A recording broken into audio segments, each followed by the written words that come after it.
గాలేరు నగరి అయిందా? రాజధాని అయిందా? మనం తలెత్తుకొని చెప్పుకునేటట్టు ఇది మా రాజధాని అని 10 సంవత్సరాలైందే, ఇప్పటికైనా సాధించుకోగలిగామా? మరి ఏమైంది? 10 సంవత్సరాలుగా ఎక్కడ వేసిన గొంగలి అక్కడే, ఒక్క అడుగైనా ముందుకేసామా? ఈ 10 సంవత్సరాలలో మనం ఒక్క అడుగు కూడా ముందుకు వేయలేదు అంటే వాస్తవానికి మనం 50 అడుగులు వెనక్కి వేసినట్టు. ఎందుకంటే మిగతా ప్రపంచం అంతా వేగంగా ముందుకు దూసుకుపోతుంది, మనం మాత్రం ఎక్కడ వేసిన గొంగలి అక్కడే ఉండడంతో మనం 50 అడుగులు వెనక్కి వెళ్ళినట్టయి. అది కాదా వాస్తవం? మనకంటూ చెప్పుకోదగ్గ ఒక అభివృద్ధి పనైనా జరిగిందా ఈ 10 సంవత్సరాలలో? ఎందుకని ఒకవైపేమో పాలక పక్షం, ఇంకో వైపేమో ప్రతిపక్షం. ఇద్దరిలో ఏ ఒక్కరైనా ప్రజల గురించి ఆలోచన చేశారా? ఈ 10 సంవత్సరాలలో మనకు స్పెషల్ స్టేటస్ వచ్చింటే 10 సంవత్సరాలు అయ్యుండు మనకు స్పెషల్ స్టేటస్, ప్రత్యేక హోదా వచ్చి. ప్రత్యేక హోదా 10 సంవత్సరాలు వచ్చింటే ఈ పాటికి ఎన్నో వేల కొద్ది పరిశ్రమలు వచ్చిండు. ఆ వేల కొద్ది పరిశ్రమలతో మన బిడ్డలకు లక్షలలో ఉద్యోగాలు వచ్చిండు. కానీ ఒక్కసారైనా ప్రతిపక్ష నాయకుడు గాని అటు పాలక పక్షం గాని ఒక్కసారైనా ఒక్క నిజమైన ఉద్యమమేనా మన ప్రత్యేక హోదా గురించి చేశారా? ఆ రోజు కాంగ్రెస్ పార్టీ 5 సంవత్సరాలు ప్రత్యేక హోదా అంటే బీజేపీ పార్టీ లేదు, మేము అధికారంలోకి వస్తే 10 సంవత్సరాలు ప్రత్యేక హోదా ఇస్తామన్నారు. అన్నారా లేదా?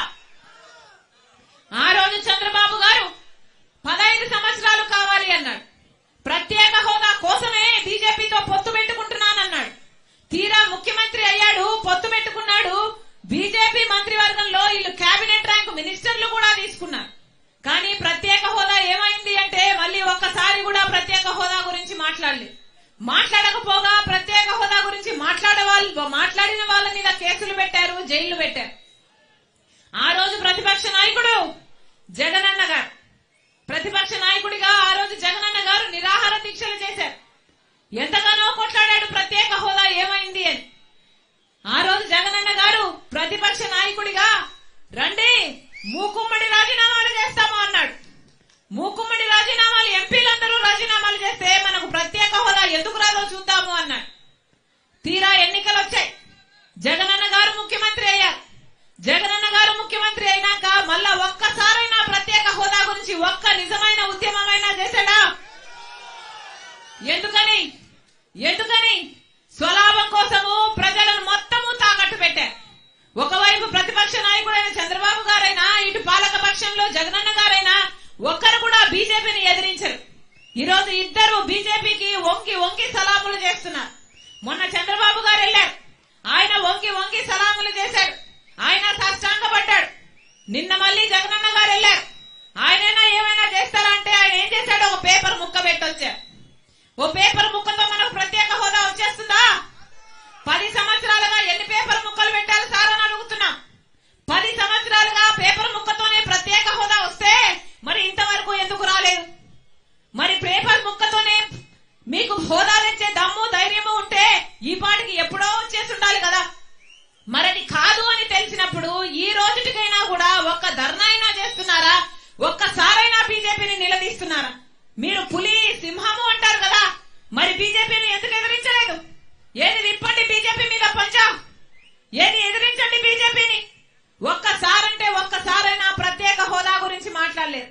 మొత్తం ప్రత్యేక హోదా అన్న అంశాన్ని తుడిచేసినట్టు చేసేశారు. పోనీ ప్రత్యేక హోదా రాలేదు, పోనీ పోలవరం ప్రాజెక్ట్ అయినా వస్తే 20 లక్షల ఎకరాలకు నీళ్లు వచ్చేది. పోనీ అదైనా వచ్చిందా అంటే అది రాలేదు. పోనీ రాజధాని వచ్చిందా అంటే అది రాలేదు. చంద్రబాబు గారేమో రాజధాని విజయవాడ అంటారు, అమరావతి అంటారు, సింగపూర్ ను చూపిస్తారు. 3D గ్రాఫిక్స్ లో మొత్తం అంతా అయిపోయినట్టే చూపించారు. కానీ 5 సంవత్సరాలలో ఆయన కట్టలేదు రాజధాని. తీరా జగనన్న గారు ముఖ్యమంత్రి అయ్యారు. ఈయనకు ఒకటి సరిపోలేదు, 3 రాజధానీలు అన్నారు. 3 రాజధానీలు అన్నారు, మొత్తం కన్ఫ్యూజనే. పోనీ ఒకటైనా రాజధాని మనకు తయారైందా అంటే ఒక్క రాజధాని కూడా లేదు. మనము తలెత్తుకొని ఈ రోజు ఇదిగో మా రాజధాని అని చెప్పుకునేటట్టు ఒక్క ప్రాంతమైనా ఉందా? మనకు లేదు అంటే ఈ పాపం ఎవరిది? అటు పాలక పక్షం అటు ప్రతిపక్షానిది కాదా? మనకు బీజేపీ పార్టీ ఈ 10 సంవత్సరాలలో ఒక్క మేలైనా చేసిందా? ఒక్క వాగ్దానమైనా నిలబెట్టుకుందా? ఒక్క వాగ్దానము నిలబెట్టుకోలేదు. తీసుకోలేదు, ఒక్క హామీని నెరవేర్చలేదు. అయినా కూడా ఇటు పాలక